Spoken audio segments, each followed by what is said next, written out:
मुफ्ती साहब सही कह रहे हैं कि ये हमारे जो नुमाइंदे भी अमेंडमेंट्स में जैदी साहब उनके साथ भी हैं, ये उनका काम था जिन्होंने तहसील का जो है ना करा दबाया है।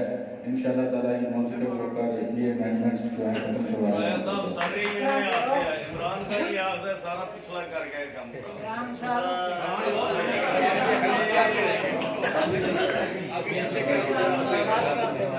खुदा किसी तकलीफ के ऑनरेबल मोहम्मद नवाज शरीफ पीरजादा साहब एडवोकेट सुप्रीम कोर्ट साबिक सदर हाई कोर्ट बाद बावरपुर बेंच से मुल्तमस हूँ को आए और अपने ख्यालात का इज़हार करते हैं।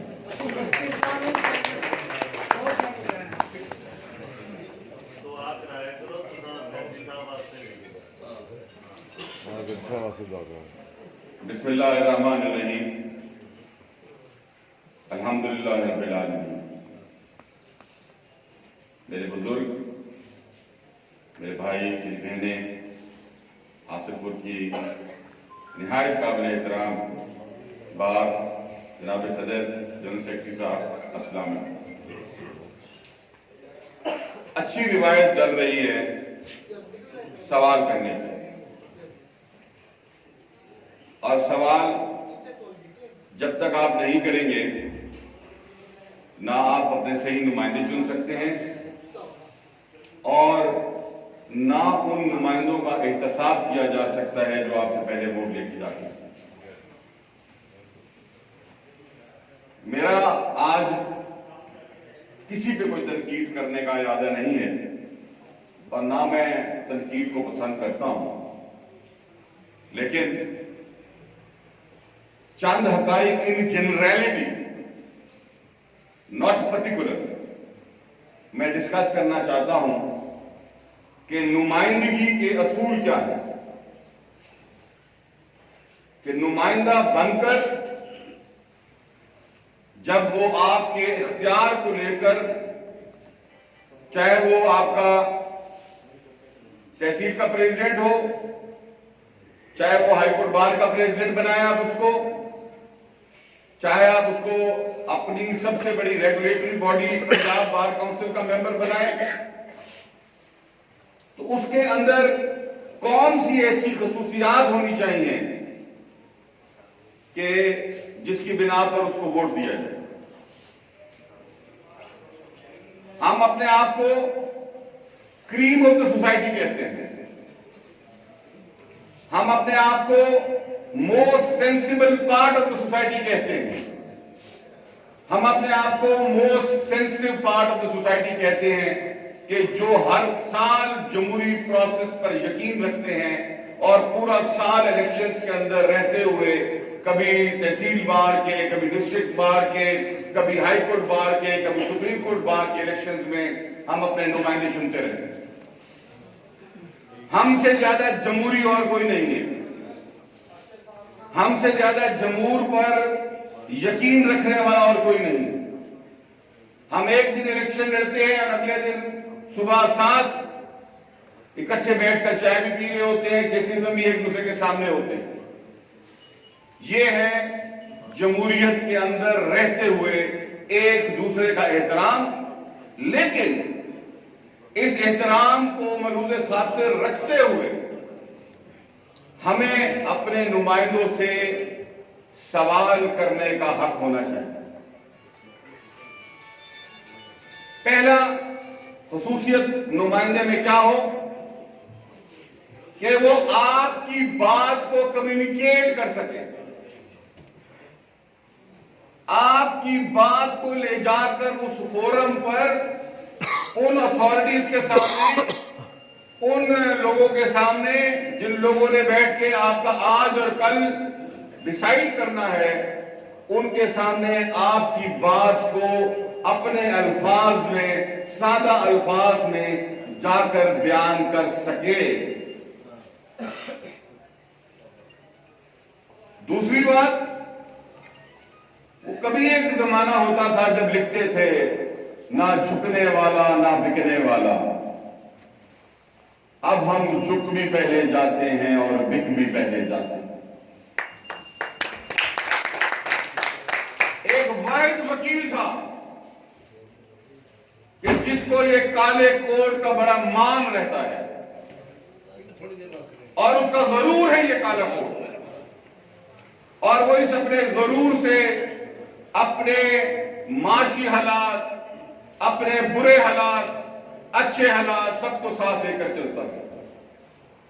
और उसको गरूर किस चीज का होता है कि इस काले कोट के जरिए अल्लाह ने मुझे चुना है उन लोगों के हकूक के तहफ़्फ़ुज़ करना कि जिनका हकूक को गस्ब करने के लिए बहुत बहुत लोग बैठे। तीसरी बात, नुमाइंदे का डेरा होना चाहिए, नुमाइंदा किसी डेरेदार का ताबे नहीं होना चाहिए।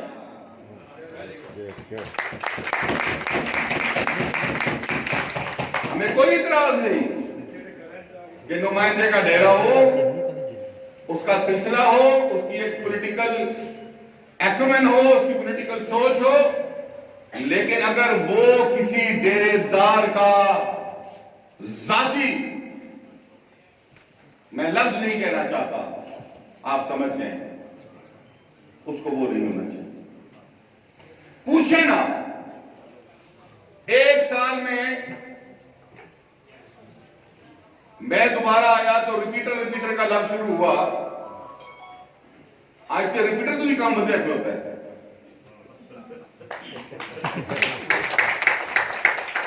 पूछे ना कि भाई 32 30 लाख रुपया टीएडीए हर साल निकलवाने के अलावा मेंबर पंजाब बार काउंसिल ने, बहावलपुर के मेंबर पंजाब बार काउंसिल ने बहावलपुर को क्या दिया?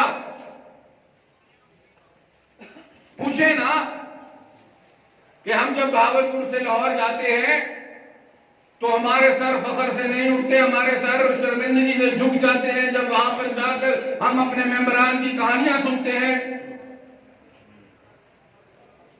पूछे ना कि ये एडवांस करोला जीएलआई कौन खेलता है लाहौर से बैठ के। पूछे ना कि किन पॉलिटिकल लोगों की इशारों के ऊपर आप चलकर अपना और अपने बार का वकार बेचते हैं।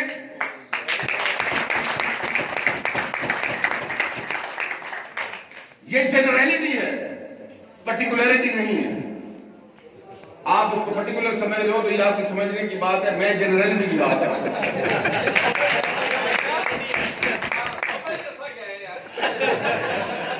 तो सियाना हो कौन है, पर जेड़ा सिनाप करते आए हो हुण ये सिनाप पे सफाना करता सर मकसद च कामयाब हो गए, गल कह भी दी है। मतलब मैं तो जनरलिटी की गल कर रहा हूं। आएगा कौन समझ सा गए होंगे। हमें समझना चाहिए। ये वो एक चाइनीज की कहावत है जिसकी अंग्रेजी में ट्रांसलेशन है कि मे, बल्कि ग्रीटिंग्स है कि may you live in challenging times. ये चैलेंजिंग टाइम्स है। आपने अभी कहा कि ये जो अमेंडमेंट आई है, पूछे ना ये अमेंडमेंट का प्रोसीजर क्या है? क्या अमेंडमेंट एक दिन रात को दिमाग में आई और सुबह अमेंडमेंट हो गई? आपका रेगुलेटरी इदारा है Punjab bar council, Pakistan bar council उससे ऊपर वाला इदारा है। जजेस की अपॉइंटमेंट से लेके अमेंडमेंट से लेके हर प्रोसेस में ये लोग इन्वॉल्व होते हैं। जरा मिनट्स ऑफ द मीटिंग तो निकलवाएं कि जिनको आप इलेक्ट करके भेजते हैं ये वहां भी गुमनाम बन के बैठे रहते हैं या कोई बात करते भी हैं?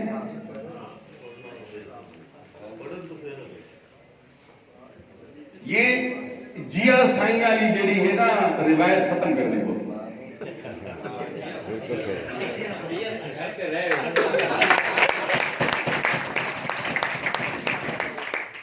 मुझे याद है कि मेरे दूसरी टेन्योर के अंदर 6 माह कंप्लीट हो चुके थे और दूसरे 6 माह शुरू हो चुके थे। तो मंसूर अली शाह साहब जब सुप्रीम कोर्ट जा रहे थे तो जैसा वो बहावलपुर तशरीफ लाए तो उनको बार ने इनवाइट नहीं किया बार रूम। हालांकि उनके हमारे बार के ऊपर बड़े एहसानात थे।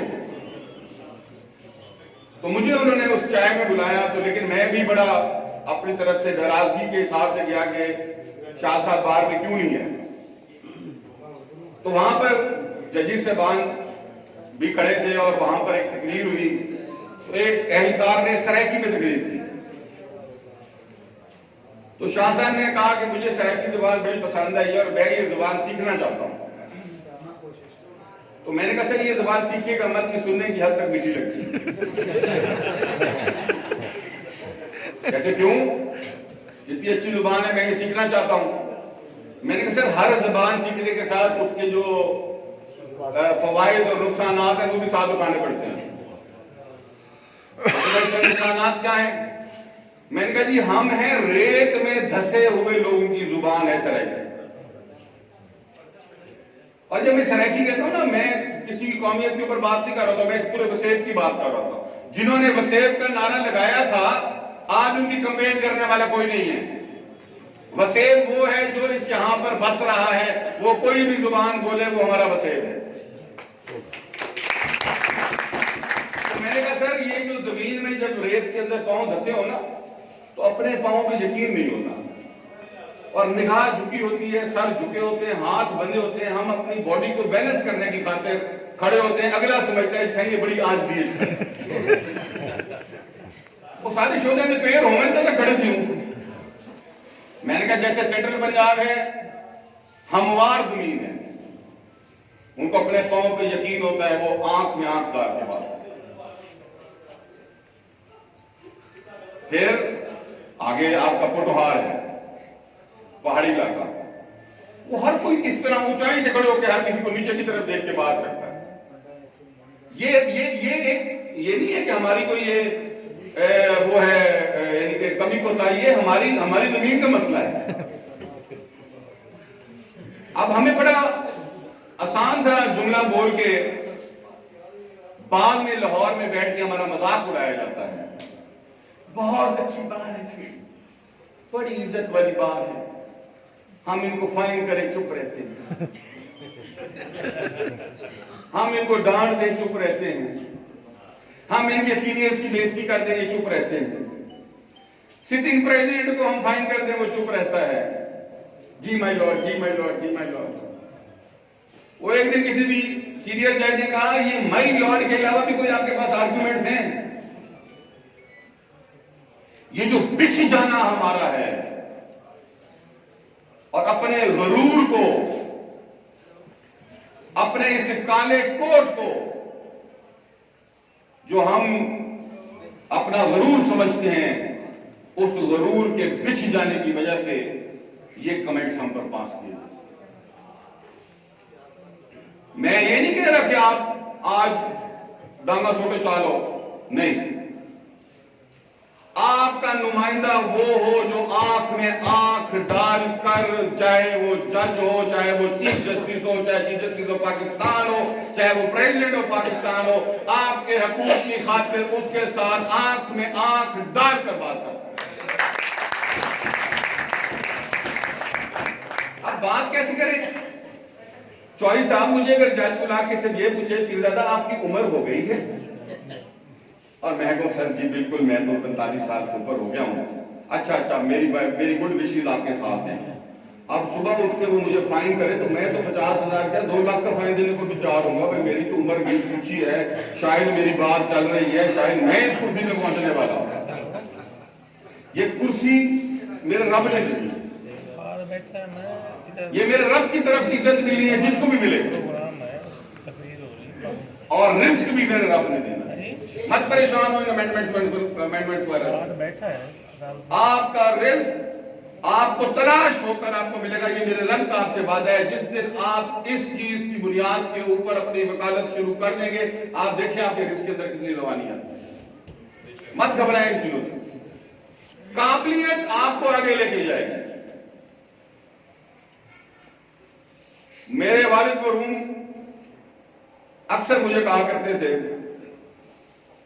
और हमारे फैमिली के साथ ढकी छुपी बात नहीं है, इख्तलाफात होते थे, तो मुझे अक्सर ये बात कहा करते थे कि अगर जिंदगी में एक्सेल करना है, आगे बढ़ना है, तो तालीम वो हासिल करो जो किसी के पास ना हो, काबिलियत वो हासिल करो जो किसी के पास ना हो, तुम्हारा रास्ता खुद ब खुद बनता जाए। मैं आज आप दोस्तों कहना चाहता हूं कि दुनिया में कोई आपका रास्ता नहीं रोक सकता जब आपने मेहनत करनी शुरू कर दी। जैसे जैसे आप मेहनत करते जाएंगे, आप निखरते जाएंगे, आगे बढ़ते जाएंगे, और वक्त आएगा कि दुनिया में लोग आपको रिकॉग्नाइज करेंगे। लेकिन उसके साथ बड़ा अहम काम एक और है, अपने आप को बेचना नहीं, अपनी कीमत नहीं लगानी। जिस दिन आपने कीमत अपनी लगा ली, उस दिन आपके कुछ अर्सा ऐसा भी आएगा कि आपको खरीदने वाला भी कोई नहीं होगा। इनकार के अंदर बड़ी ताकत है। आप अपनी फीसें बढ़ाना चाहते हैं, आप समझते हैं कि मेरी फीस ज्यादा होनी चाहिए, आप जो समझते हैं कि आपकी जो कम से कम फीस है उसको ना करना चाहिए, आपकी फीस बढ़ जाएगी। आप चाहते हैं कि हम अपनी लीडरशिप के अंदर क्वालिटीज को बढ़ाएं, तो आप अपने लीडर से, अपने नुमाइंदों से सवाल करना पूछें, उनको इनकार करना शुरू करेंगे, आपकी क्वालिटी ऑफ लीडरशिप डेवलप हो जाएगी। इनकार बड़ा जरूरी है। और जहां तक बात है ताहिर महमूद मुफ्ती साहब की, मुफ्ती साहब ने जो भी वक्त बहैसियत पंजाब बार काउंसिल के मेंबर के गुजारा और जो जो काविशें उन्होंने की वो उन्होंने बताई। मैं ताहिर महमूद मुफ्ती उसको, उस शख्स को जानता हूं कि ये वो दोस्त है कि जब आपके ऊपर कोई मुश्किल आए, कोई परेशानी आए, तो ये आपके साथ नहीं, पीछे नहीं, ये आपके आगे खड़ा होगा। आज तक इस शख्स ने कोई माली फायदे नहीं उठाए, कोई सियासी फायदे नहीं उठाए, कोई ऐसी अपॉइंटमेंट्स नहीं ली कि जिनको वो डिजर्व ना करता हो, कोई ऐसा कदम नहीं उठाया कि जिससे आज उसका सर वुकला के सामने उनकी डिग्निटी की खातिर झुका हो। मैं आप सबसे ये निहायत आजजी के साथ, इल्तिसारी के साथ मिन्नत तरला करके ताहिर महमूद मुफ्ती साहब का एक यूनानिमस वोट मांगता हूं। उम्मीद है मुझे आप ना नहीं करेंगे।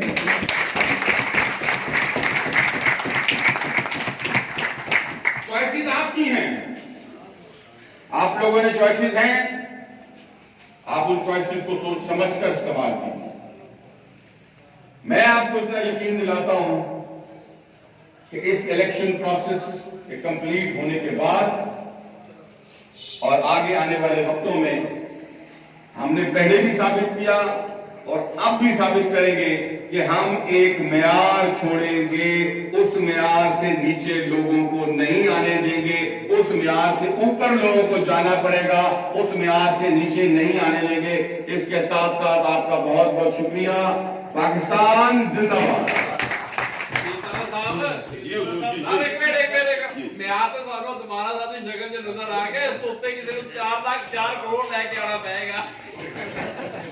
नहीं, उसके लिए भी हल है, आप दोबारा साहब को चुन लें।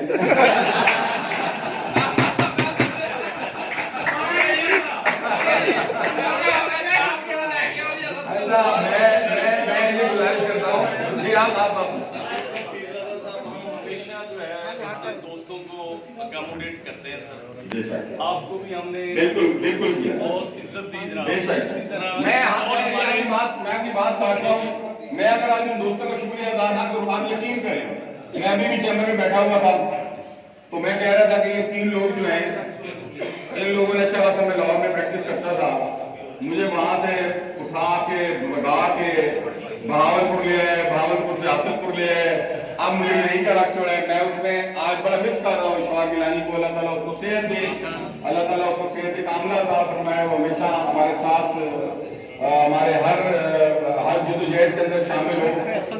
मौसम बैठे हैं, प्याज साहब बैठे हैं, ये वो दोस्त हैं, सच्चा नहीं हमारा इलेक्शन लड़े, आप नहीं लड़ते। सारे दोस्त, सब दोस्तों हैं। आप लोगों ने बड़ा बेगुनाह प्यार, आप यकीन करें। मैं पिछले दिनों खैरपुर गया तो खैरपुर वालों ने कहा कि जी आप हमारे साथ वैसी मोहब्बत नहीं करते जैसी हाजिर गुरबार के साथ मोहब्बत करते हैं।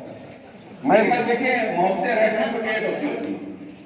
मैं कहा जितना बहावल हासिलपुर बार मुझे ओन करती है, मल्कियत हूं मैं हासिलपुर बार की, मैं भी वैसे ही अपनी मल्कियत समझता हूं कि हासिलपुर बार मेरी मल्कियत।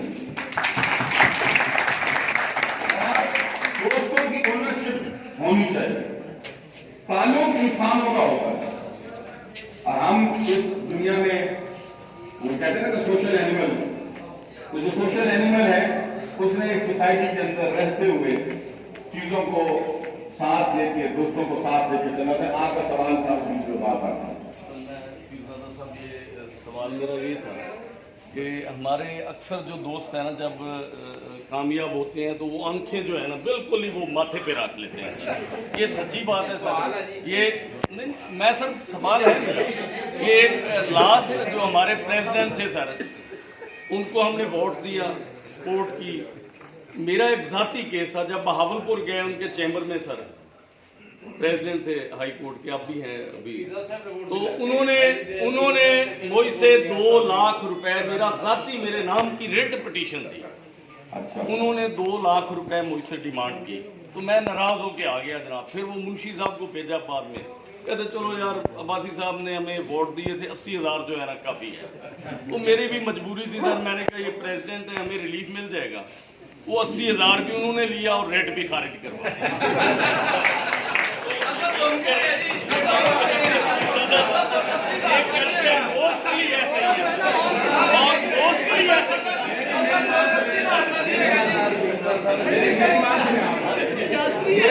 आपने 85,000 की समय दिता तो साले को साको दिमाग ही नवा।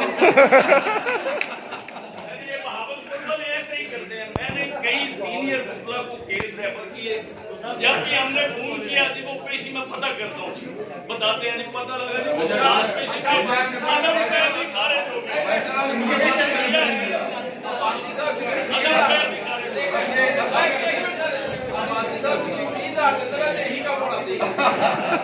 देखिए मुझसे पिछले दिनों एक जज साहब ने पूछा कि जी आपके 1.5 साल दौर के अंदर जो है आपने कोई ज्यादा केसेस नहीं किए, आपके कोई 250-300 केस है टोटल वकालतनामा। मैंने कहा जी मैं सिलेक्टेड वकालत की, और मेरे उस्ताद ने कहा था कि उस केस को हाथ डालो कि जो कम से कम 40% हो, तो जिसको आर्ग्यूमेंट्स की सतह पे जाके 50-50 कर दो, और फिर जज की डिस्क्रिप्शन पे है कि वो तुम्हारे हक में फैसला करे या तुम्हारे खिलाफ है। तो मैंने 1100-1200 वकालतनामे नहीं बनाए। मैं जो समझता हूं कि ये केस, मैं समझता हूं कि ये केस नहीं हो सकता, मैंने वो केस लिया नहीं। मैंने उसको इनकार कर दिया कि ये केस मैं नहीं ले सकता, मैं नहीं समझता कि इस केस के अंदर वो जान है, तो मैंने वो इनकार किया। आज शुक्र अल्हम्दुलिल्लाह कम से कम इन बातों से दामन जरूर साफ है, और जो केस लिए हैं उसकी भी मुझे शिकायत है। वो कोई बैठे थे, बड़ी साहब बैठे थे, नहीं बड़ी साहब निकल गए और बड़ी नाराजगी नहीं। खैर मैं ये समझता हूं कि कंपेटिटिव वकालत होनी चाहिए, वकालत की रिलीफ प्रेसिडेंट की शक्ल देख के नहीं मिलनी चाहिए, प्रेसिडेंट के ऑफिस को नहीं मिलनी चाहिए, और ये कोई इंसाफ का जो है वो तरीकाकार नहीं है कि प्रेसिडेंट जाए तो जनाब उसको जो है वो रिलीफ मिल जाए। मुझे शुरू में जब मैं प्रेसिडेंट बना तो मैं पेश होता था, तो मेरे किसी में रिलीफ मिलना किसी में ना मिलना, मैं आ जाता था। एक हफ्ते के बाद मैंने एकदम से रवैया देखा जज साहब का कि मैं अभी अदालत में जज साहब एंटर होता तो शायद नवीन साहब होते थे, तो कहते जी प्रेसिडेंट साहब केस निकाल लें, अच्छा कोई बहस भी हमने थोड़ी बहुत करनी है, मिस्टेक से मिल जाना, चलो वापस आ जाने, चलो जी रिलीफ मिल रही है। तो एक दिन जजेस लाउंज में मुझे मलिक शहजाद साहब चाय पे ले गए साथ, तो वहां पर डिस्कशन हुई कि जी हमने इनको पहला हफ्ता टेस्ट किया, इनको रिलीफ ना देकर, कि जब ये आते थे आर्ग्यू करते थे कि सर हम रिलीफ नहीं देते थे, चुप करके वापस चले जाते। तो हमें पता लग गया कि ये बात हमें बेच के नहीं आ रहा। तो जब आपका नुमाइंदा, क्या ये वहां इंप्रेशन होगा कि वो अपने केसेस को बेचता है, अपनी ऑफिस को बेचता है, तो फिर तो यही रिलीफ होगा कि फिर आपके प्रेसिडेंट को 50-50 हजार के जुर्माने भी होंगे, लाख-लाख 2-2 लाख के जुर्माने भी होंगे। तो इसके अलावा कोई सवाल और हो तो मैं हाजिर हूँ। बहुत बहुत मेहरबानी।